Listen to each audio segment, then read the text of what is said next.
Ji, Jeffrey Armstrong ji, however I call you, thank you so much. With you, the Bhagavad Gita comes alive. That's the work that you've done to try and decolonize a lot of our scriptures. You've been working hard at it, but you're also a practitioner of Jyotish Vidya, Ayurveda, and of course a yogi. So on the occasion of International Yoga Day, let me ask you, Prime Minister Narendra Modi's role in propagating, popularizing yoga. And he is going to be in your part of the world soon. He's actually all around the world right now because of his spectacular influence. He's leading the world as a true world leader now. And it's a great honor for the culture of Bharat to have someone like him at this crucial moment in history. And he's a yogi. When you call PM Narendra Modi a yogi, or when somebody is claimed as a yogi or acclaimed as a yogi, what does that imply? Is it merely practitioner of a few asanas, physical exercises, or is it much more? Yoga is the ultimate course of learning for human beings. It is the final step in our understanding of who we are, where we come from, and where we could be going. If we take the references, Jeffrey ji, of the Bhagavad Gita, and you've translated it yourself, or perhaps decolonized it, if I may say that, a lot of the translations and the words that are used, you've retained some of the original words that don't have a paryay or a exact equal in the English language. So let me ask you, why is Bhakti Yoga so important? And 3 stages, we look at the Karma Kand, Gyan Kand, Upasana Kand, but they say Bhakti Yoga is the PhD. Why do they say that?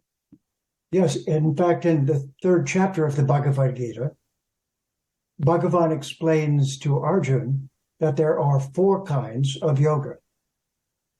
That first, there's the embodiment yoga, which we see going on throughout the world, which is including asanas, breathing, pranayama, and those practices which correctly embody us.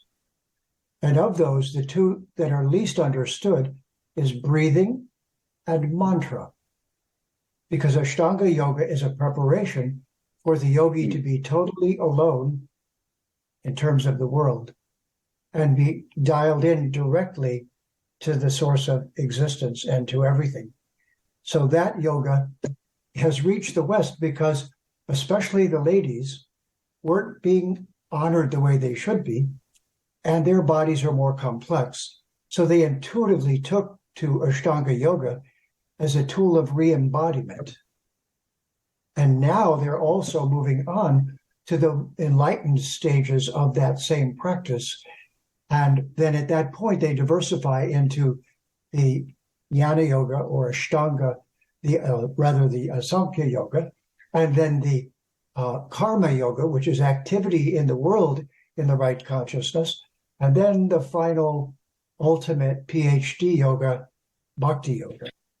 I try and put this question to Jeffrey ji. You answered it brilliantly. I try and put another question to all jnanis, some of them with us today, including yourself. Is yoga science or spiritualism?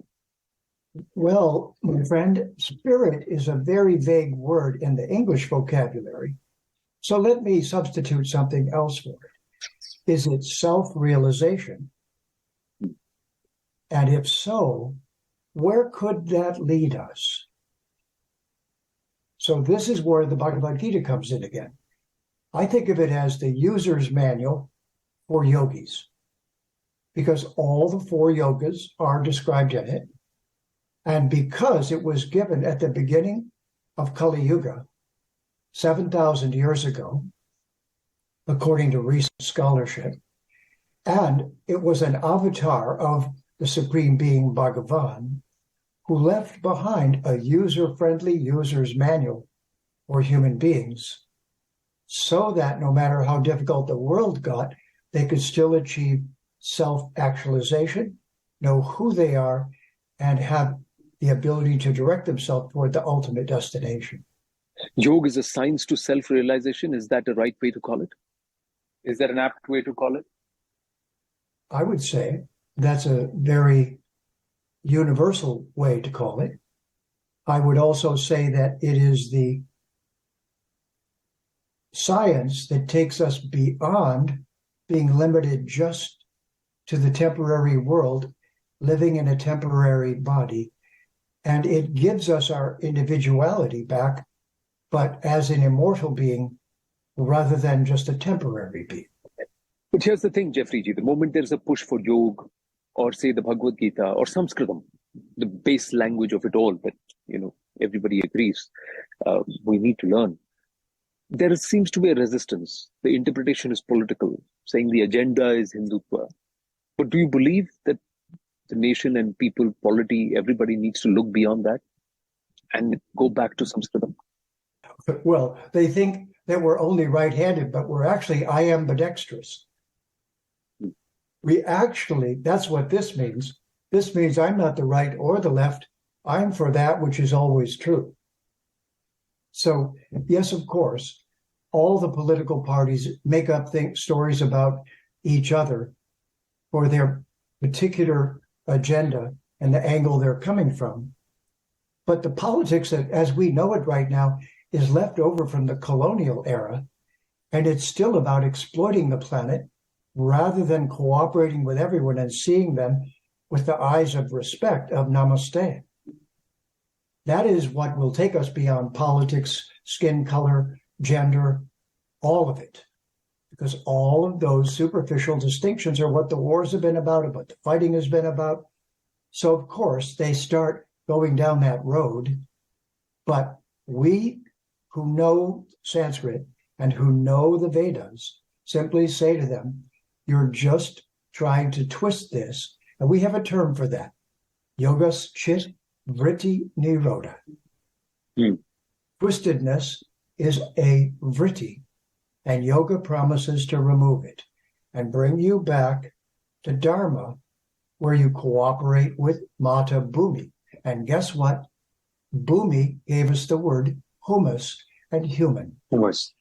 Human. So Narendra Modi knows this. He knows that as humans, no matter where we're from, or no matter what we look like, or what those details are, it's our responsibility to take care of our mother. Yagnavalkya's Yoga Sutra is in Sanskrit.